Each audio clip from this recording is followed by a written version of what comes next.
Hi there, welcome back to my channel. My name is Shelby and today I'm going to be doing my weekly reading wrap-up from December 3rd to the 9th for a total of 7 days. I did read 6 books, a little bit better than the last couple of weeks where I think I read only 5 books both times. And this week I read, I believe, 3 like chick lit books and 3 thriller type of novels, so a nice mix of both. Unfortunately, I again didn't get to a historical fiction, but I really want to get to a couple before the end of the year, but I do have quite a bit on my to be read list. But I'm just going to hop right into what I read this past week, and I will list them all down below. There are links to Goodreads, and then I'm also going to link mine as well if you want to add me on there. I do review most of my books that I do read a little more detailed than I do here. So the first book that I read is Falling Like Snowflakes by Denise Hunter. It's the first novel in the Summer Harbor series. And I did read her Chapel Springs romance series, and I think this one is like a companion series. It does have a couple characters overlap, so I did kind of recognize the world. And this follows a woman named Eden. She is running away from her current life, and she's in her car with her 6-year-old or 5-year-old son. He is mute, and they're in their car to escape her life. They want to get safe, but unfortunately she purchased a really cheap car on the fly and it broke down on her, so she's forced to pull over in a little town, and it is called Summer Harbor, and it is winter, so the mechanic can't fix it right away, and she's kind of stuck there for the storm. And so she decides she needs to look for a job to pay for the repairs and find a place to stay. And conveniently enough, a man named Bo, he runs his family's farm. He's been running it ever since his dad passed away. He stepped down from being a sheriff to take over the farm full time, and him and his other 2 brothers help run it. Well, he's looking for an employee because his aunt who lives with them, she fell on the ice and broke her leg or something, and so she needs someone to help take care of her. So he offers the job to Eden and allows her to stay at his house with her son, and a romance ensues between them. But it does get a little tricky because Bo is dating his little brother's best friend Paige, and he has feelings for Eden, so it definitely is tricky. And Eden doesn't want to feel anything for anyone because she is trying to just protect herself and her son and not get attached, and she wants to leave as soon as the new year happens, so she doesn't want to be held down. But they can't stay away from one another, and they develop feelings, and when feelings are involved, you know, you can't really deny one another. This is a really, really good book. I gave it 4 stars. I love Denise Hunter's writing because I feel like you get so engrossed in the world and you get really attached to the other characters in the series, and I'm so excited to read the other 2 books because I know they have to do with each of the brothers. So I just really can't wait to learn more about them and their relationships, and I think that's what I love most about her writing is how much I enjoy like the surrounding that she creates in her stories. And then after that, I read a book called Unraveling Oliver by Liz Nugent. I read another one of her books a couple months ago called Lying in Wait, and I think I gave it like 3 stars or something like that. And it was a very weird book, and equally, this one is really weird. I believe she is an Irish writer because this one again takes place in Ireland. So I think she's Irish, and so that was kind of interesting that it does take place in Ireland, but it does follow a man named Oliver. And he is a sociopath. You know, from the beginning he hits his wife, who he's been married to for a long, long time, maybe 30 years or something.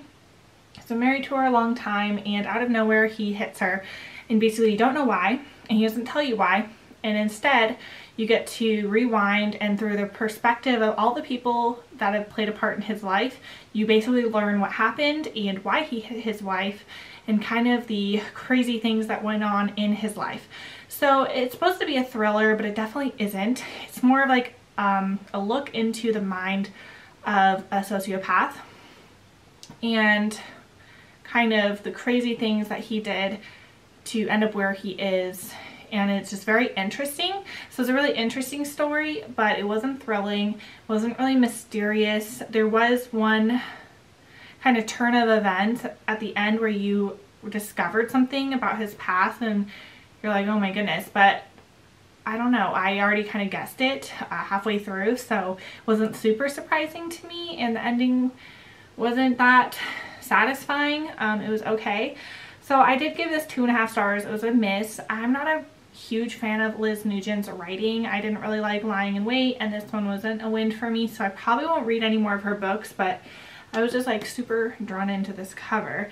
And I just realized what this cover means. He was in a boarding school, and this looks like a kid who was in a boarding school. And then after that, I read a really good book, so unfortunately that one wasn't good, but this one was great. It's called The Christmas Sisters by Sarah Morgan. So I purchased this a while ago, but then now I'm seeing everyone reading it, so I'm really glad I purchased it. I have quite a few books from Sarah Morgan, but this is the first one I've picked up because it's Christmas time.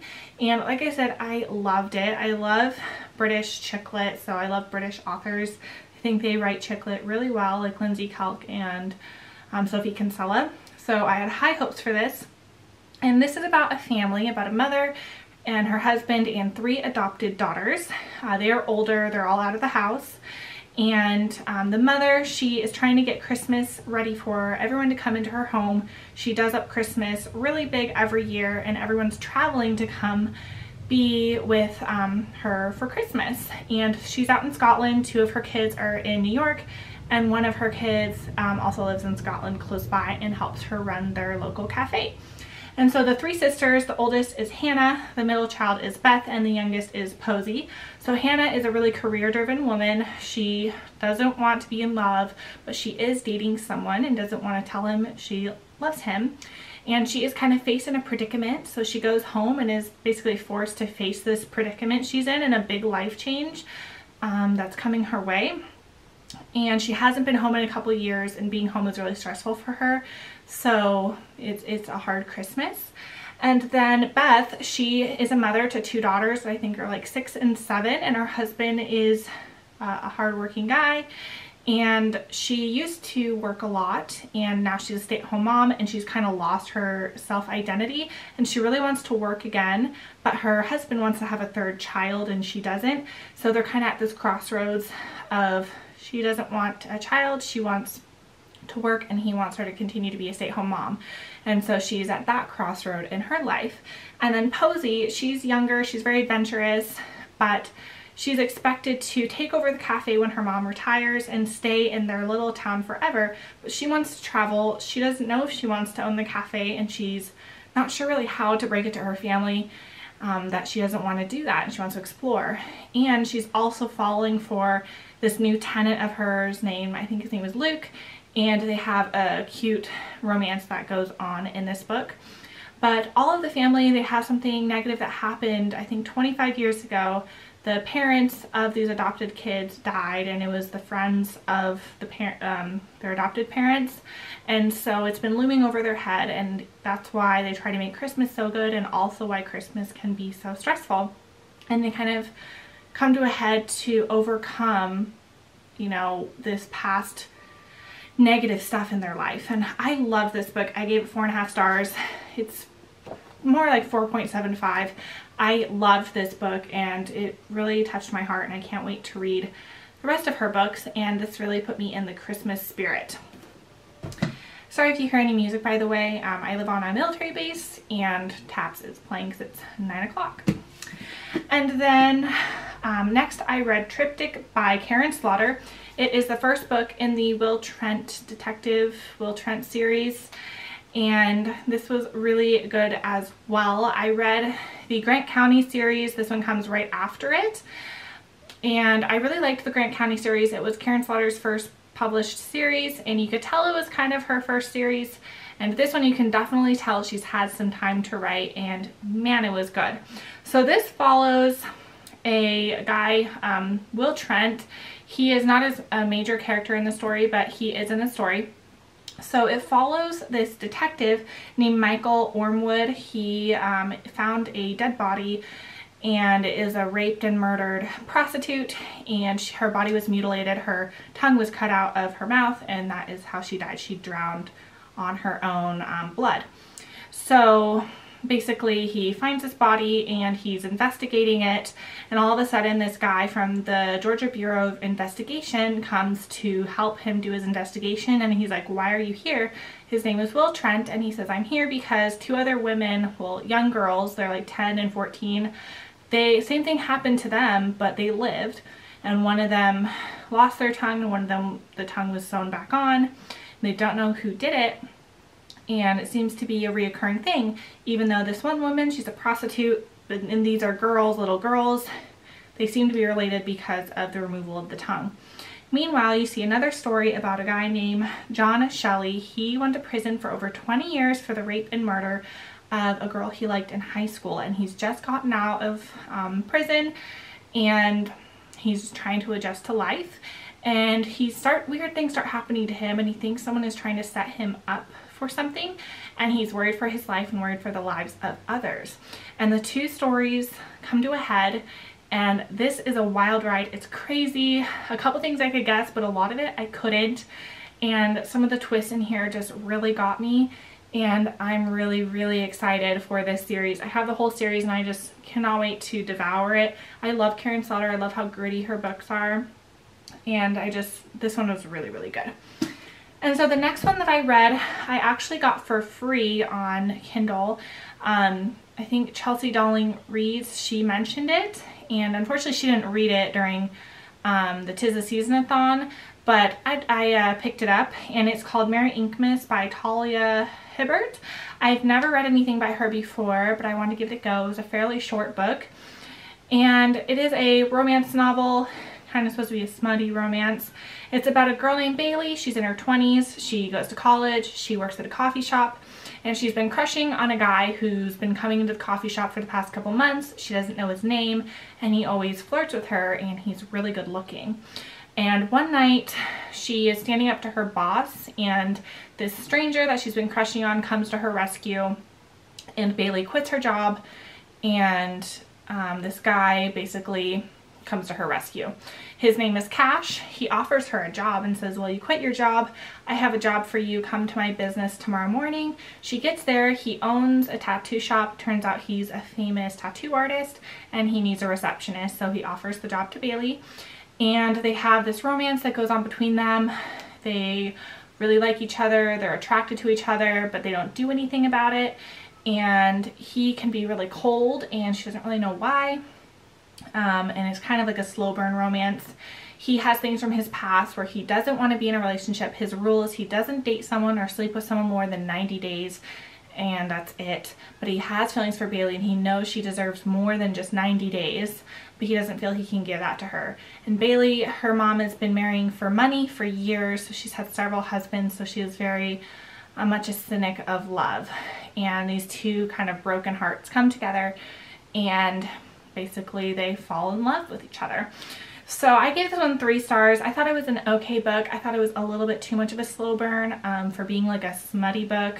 I felt like it didn't have enough of that in it, and when we finally got there, I felt like it just wasn't that great. But it was a cute book. It was good. I don't know if I'd read anything else by the author, but it was a good Christmas read. It had a little bit of Christmas spirit in there. And then the last book that I read this week is called All These Beautiful Strangers by Elizabeth Clayforth. I heard about this from Books and Lala. She said she really liked it, and I found it on my little library app, so I read it on my Kindle. And this is a YA thriller suspense novel, and I loved it. I thought it was really good. And this is about a girl named Charlie. She's a teenager. Yeah, she's a junior in high school. She goes to a boarding school for really rich kids, and her parents are really successful. Her whole family is. I think they're called the Callaways.